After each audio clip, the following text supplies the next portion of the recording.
she's having... Pause it. Head back home. Today is Sunday. I will see you in the morning after class.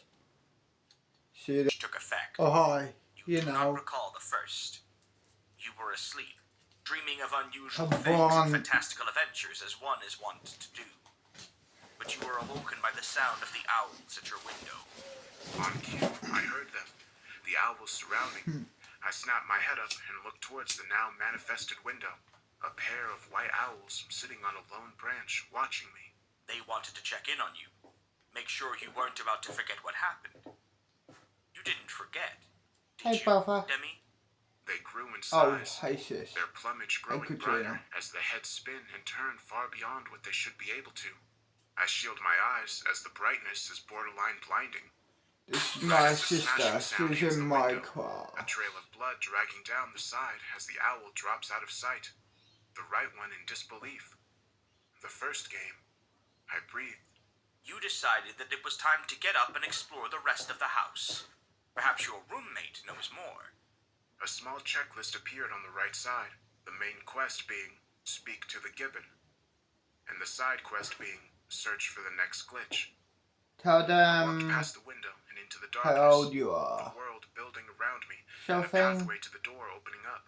I opened it am and stepped into 11 a bright, years vibrant living room old. full of strange antiquities, plants, and oddities. It looked like a curiosity shop But- nestled in the middle of a strange town, far from the tourist traps and I'm influencer 11 years hotspots. old. Laying on a banana hammock and smoking an opium pipe was the gibbon. Golden fur and a bright brown waistcoat, no tie. He seemed pleased to see me. Demi. So you found your way back here, eh? That's good. Bit of fat ass. I suppose you want to find the glitch. Katrina. A set of dialogue Thank you, options appeared brother. beneath him. Daddy. The glitch, where am I, and the owls. I selected the owls. My blood ran cold when I heard my own You voice open to speaking. see. I need to know Katrina, about the baby. owls, Truman. Why are they watching me again? I Thanks. sounded tired, You're welcome, annoyed, baby. and younger. Anytime. Truman took a long puff before answering. Because they are worried you forgot about them. They see this world fracturing and are trying in their own way to help. It's self-preservation, trying to keep the wheels turning for just a little bit longer before the engine gives out. That's why you're back, isn't it? To find the cause and to stop it. With my hands shaking, I selected, where am I? I don't recognize this place. What's going on, Truman? You do some redecorating with my living room while I was away? This isn't my home anymore. I sounded confused, hurt almost. Her Truman bond. sat up, tail holding the pipe, and a forlorn look in his eyes. This is what you've been waiting for. Let's get to it. You know how Truman said no buck stops here? Forlorn look in his eyes. It was pity. You've been away for quite some time, Demi. Plans had been made, arrangements put in place. We had to do something with the empty space. I needed to move on. The truly terrific Top Shelf by Truman Totilo is a booming business. I'm sorry, Demi. He put a hand on my shoulder. There will always be a home for you, even if it's not here. Lastly, I selected the glitch. Truman hopped off his hammock, and I followed him without any input from me as he took me through the aisles of the store, things shifting and changing at the mere touch. Artifacts would display one creature's head, and if I so much as brushed them, would show another. Things are in flux here, Demi. The world is collapsing in on itself, and through your actions, we are seeing a domino effect. You must go back to the beginning, to that night with the owls and the chase. You must confront the pursuer and what happened as you broke free. You need to stare the beast in the face and slay it. Only then can you meet the programmer of the glitch and find out the truth. Remember, your actions determine your fate. He stopped at a large wall molded in gold with large brass knockers. At the base were 3 slots, 2 circular and 1 in a strange P shape. He turned, reached out a hand, and I pushed a button in response, my hand reaching up and pulling at my face. A red smear ran across the screen as my character screamed and my head throbbed. before he pulled free my left eye. A beautiful iridescent shimmer within as Truman took it and gently inspected it, holding it up to the light. One eye that sees only the past. Remarkable. I don't wish for you to be impaired. So here. He handed me a patch with strange markings and clasps around it. It's a visual aid. You'll be able to see and identify threats much easier with this. For your troubles. Truman slotted the eye in the leftmost hole, and it rolled in place before centering on me, the glow increasing as the door lit up and opened. With nothing else to do but progress, I stepped through as the higher voice spoke. You are back where it all began. Almost. The room is dark, and you know that there is something Why don't wandering those we halls, go and waiting let's to go? claim you. And we'll But fuck is it in this somewhere. world, or your own? There Yeah, is no way to yeah. know anymore. You must revisit your path and uncover I the know a truth. spot. Face your fears. Cool, cool. I looked around the dismal room, a mattress with harnesses Well, on let's all go four there. areas of the bed, Cool. now broken. Instead of walk, Window we'll with just big teleport bars there. across it. Smart idea. I'll teleport there because I know where it is. Oh, good. Well, here we are. This is it, huh? Yeah. Cool, cool. Well, push play. His voice came out in a suffocated whisper. Please, God, don't let him listen. I love him. The old man's lined face was scrunched over. He was crying. I began to cry too. I could hear my mom and dad screaming in the distance, long, horrible wails. I thought they were going insane. I love you, Billy. Don't you leave us. I love you. We stayed like that for a bit, grasping each other. When he let go, it was quiet outside. On the porch, Mom was standing over the wrecked parts of the radio, a basketball bat in her hands. That was the last radio in our house. After that day, that old man and I were never close. He never said anything like that before or after. I wonder if he got embarrassed. That day, though, it scared him, and he didn't care.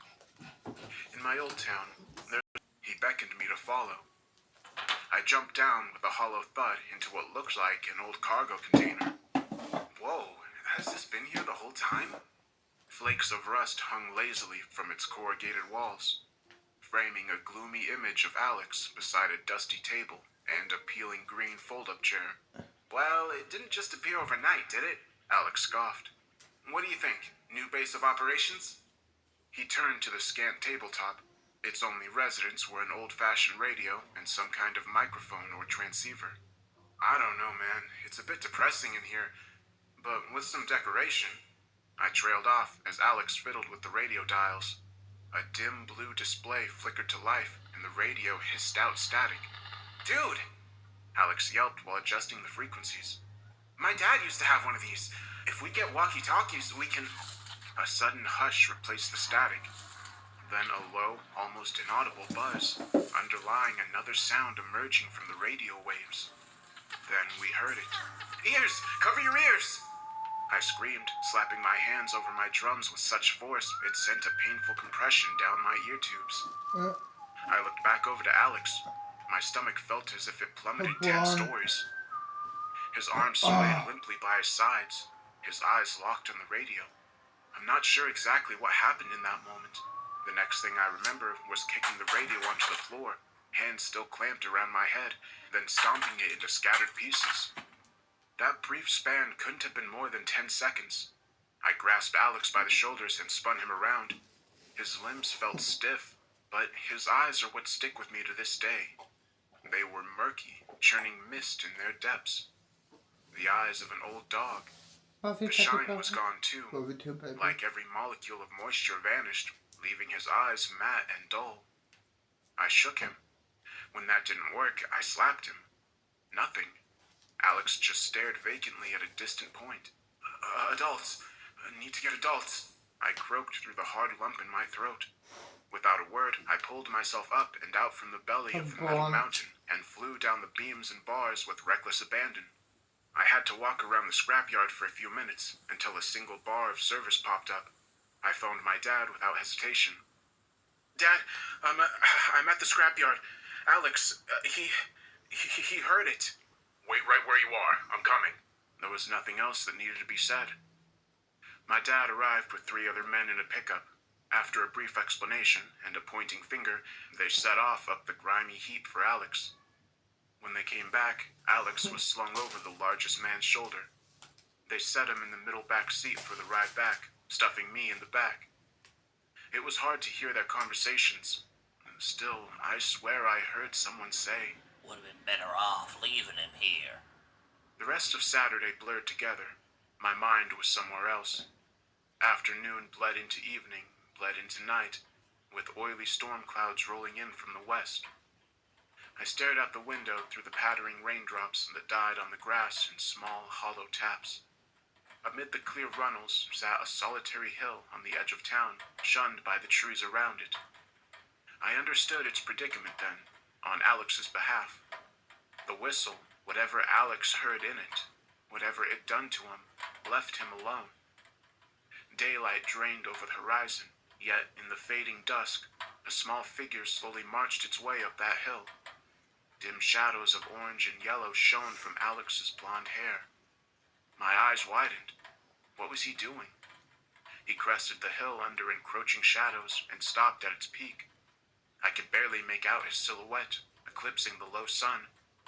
His head pulled back, and though it was hard to tell, I think his mouth was moving.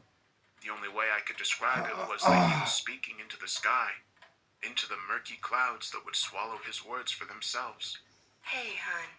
My mom's sudden coo jolted me back to reality. Bedtime. She didn't comment on my obvious surprise. Probably thought it was best to ignore the present and let me calm down. It's going to be okay, Billy. None of it was your fault. What about Alex? She hesitated. He is very sick now. I don't know how much longer he has. But he'll find peace. He won't be in any pain. I'm just glad it wasn't. She trailed off in a sniffle and stroked my hair. Just try and get some rest, baby. Okay, Mom. I love you. You too. More than the world and the stars and everything in between. I don't know when I drifted into sleep, only that it was long after. The next thing I remember is being ripped out of a hazy dream or nightmare by my dad shaking. His hands pulled away after placing ear defenders on my head. He passed me a torn notebook page, scrawling capitals read, "Stay here. Do not take the headphones off till I'm back."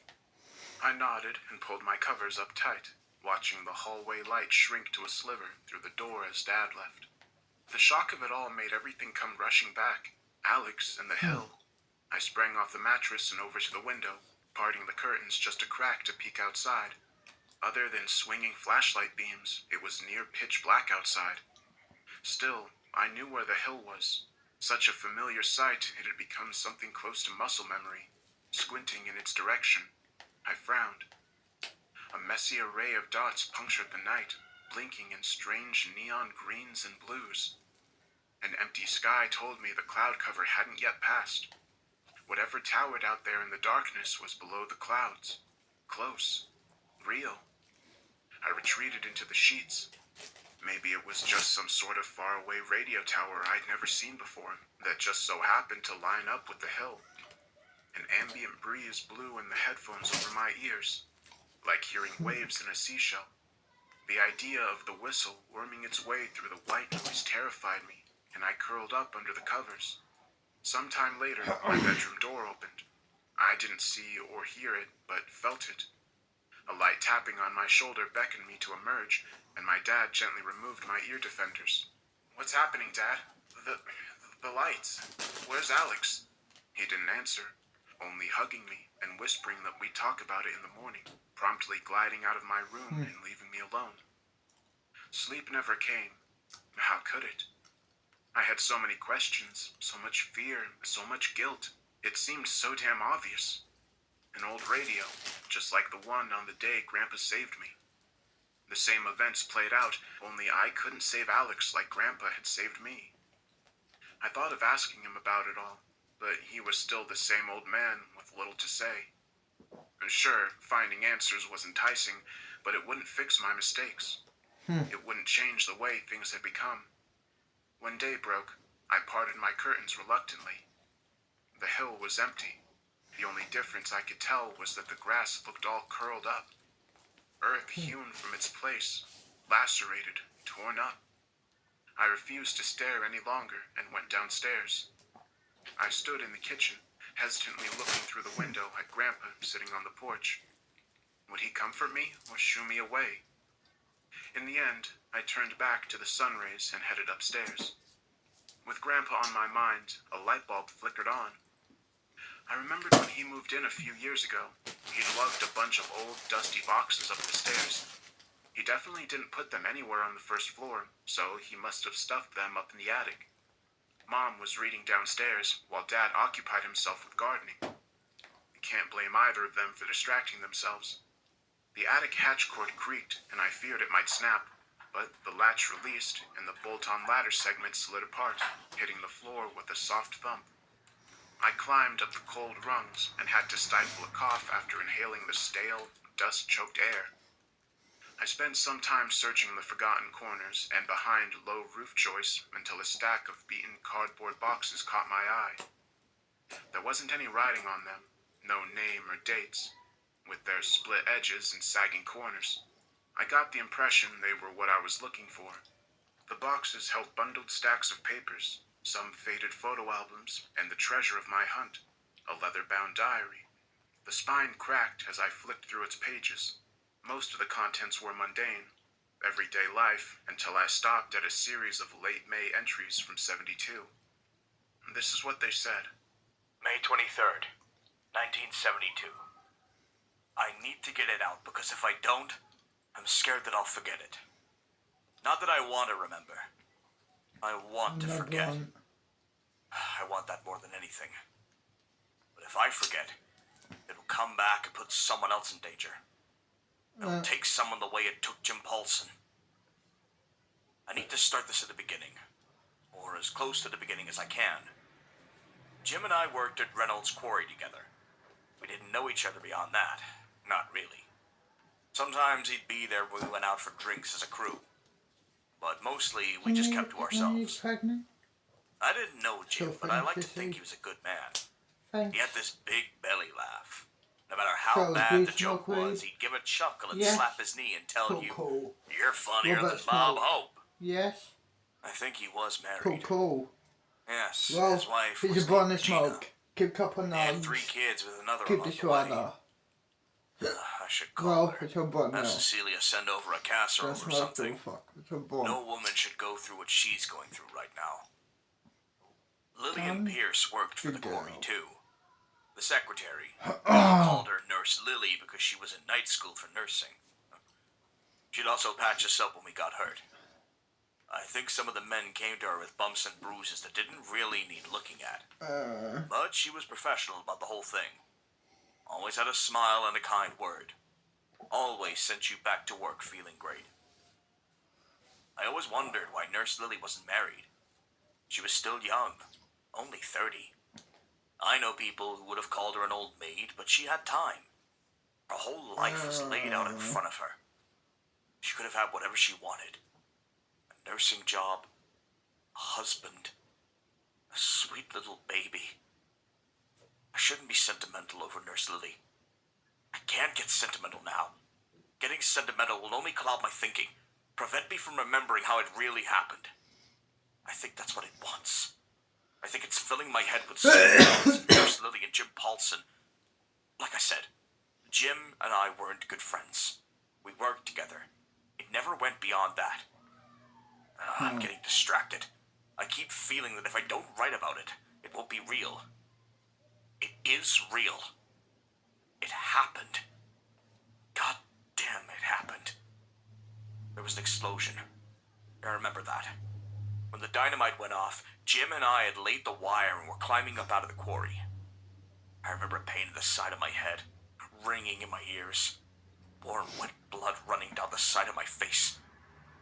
Doc Hanlon says that flying debris ruptured my eardrum. I don't remember that. seeing Jim's face covered in blood, his hands pressed over his eyes, his mouth open in a distant wail. He was next to me, but he sounded like he was 10 miles away. I grabbed him under the arms and dragged him out of the quarry. The other men helped us to Nurse Lily's station. She had this little office in a trailer where she did paperwork and kept first aid supplies. I saw her through the window. She was wearing this little yellow blouse and had her hair tied back with a red ribbon. And I remember thinking that we'd ruin her blouse with all the blood. She jumped up and ran to us, ushering us in. I remember her shoving Jim into a chair. She grabbed her first aid kit, and I remember thinking that it wouldn't be enough. Jim had moved one of his hands, and his left eye was bright red, bathed in blood. The skin around it was shredded, blood streaming down over his face, seeping onto his shirt and pooling at his collar. Whatever had hit me in the ear had hit him in the eye. I sat and pressed my hand against the side of my head. My ear was a wet, pulpy mass. Nurse Lily had this little radio on her desk. She always had music on. She used to sort of dance to it as she moved around the office.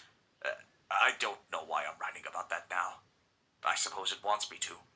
It wants me to think about Nurse Lily dancing instead of what really happened. The music was there until it wasn't. Dan always had a keen eye on the competition. Wasn't. The music stopped. I don't really remember when, but it did. All of a sudden, a low droning sound started instead. Sort of like a shrill whine. It's a smoke. Or maybe a whistle.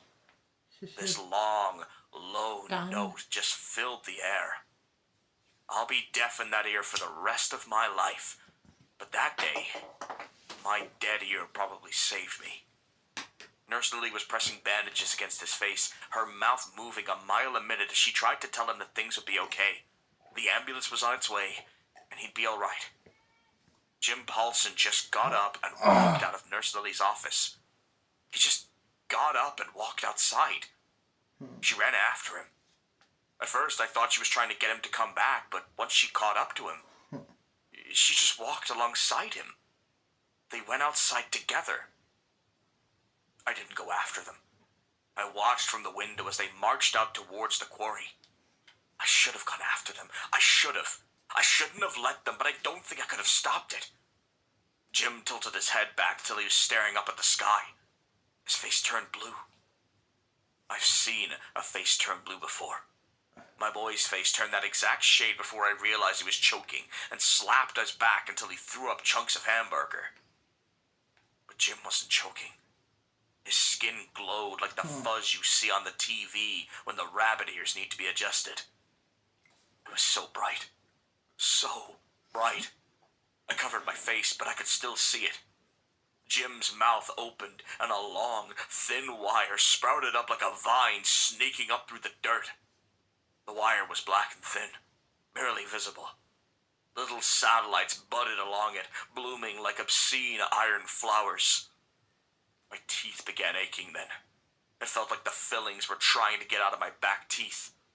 I remember thinking that mine wanted to grow and stretch like his. I swear I felt the metal wiggling. I think I was screaming. More wires were starting to grow out of Jim's head.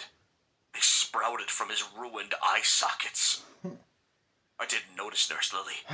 At first, she bolted, running forward and clawing at her face. Her pretty face. Wires were growing up out of her eyes and nose and mouth, stretching up towards the sky. She stumbled forward, clawing and scratching, trying to pull the wires out of her skin. I didn't realize how far away she was. I should have run after her. I should have found a way to stop her. I was so focused on the metal worming up out of her flesh, I didn't fully realize that she was running for the quarry. She threw herself into it. I think maybe she knew what was happening. She knew that something was inside of her, tearing through her flesh in an attempt to get out, violating her from the inside out. She knew that there was no hope. So she did what Jim Paulson couldn't bring himself to do. She threw herself into the quarry and ended it. God help me. I should have stopped her. I should have saved her. She had her whole life left to live. I can't think that way. Not after what happened to her face. That metal was rooted somewhere deep inside of her, ripping its way out. Maybe if it had just been the metal, things would have been alright. But it wasn't just the metal and the wires. There was something else. Something took over Jim Paulson. Something made him different. Something reached into him, yanked out his soul, and took over his body. That's what I tell myself anyway. The alternative is worse. Because the alternative is that Jim was still in there, watching as the metal monstrosity piloted his body. He looked so relieved at the end. God forgive me for not helping. God forgive her.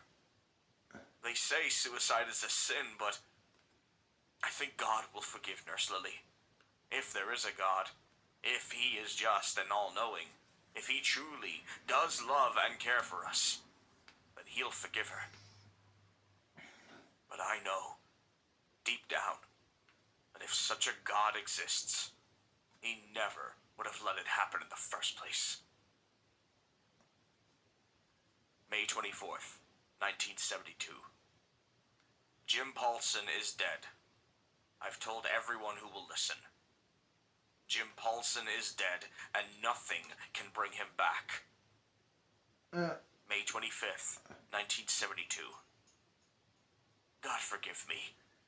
Jim would have done the same for me. I know he would have. May 26th, 1972.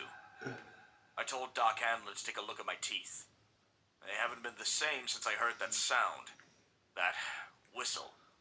Doc Hanlon says it looks like my fillings melted and flowed out over my teeth. That my back teeth are covered in metal. He kept asking me how it happened, and I didn't have an answer for him. I begged him to take them out. He balked, telling me that they were still good, healthy teeth, but I offered him some cash and he finally got the pliers and Novocaine. He took out 4 of my teeth, the ones with the fillings. It looks like someone poured metal all over my teeth. I threw them out. I couldn't bear to look at them. Every time I did, I felt that strange, twitchy sensation in the back of my mouth. Like the teeth were still in there and they were moving around, trying to reach out for something. My mouth hurts like a son of a bitch, but at least they're out of my head. May 27th, 1972. I can't stop thinking about that night. Ready? Every time I close Yeah, my eyes, I'm I ready. see that faint gleam of relief I saw in Jim Paulson's one good eye right before I pulled the trigger and splattered what was left of his brain. Put it.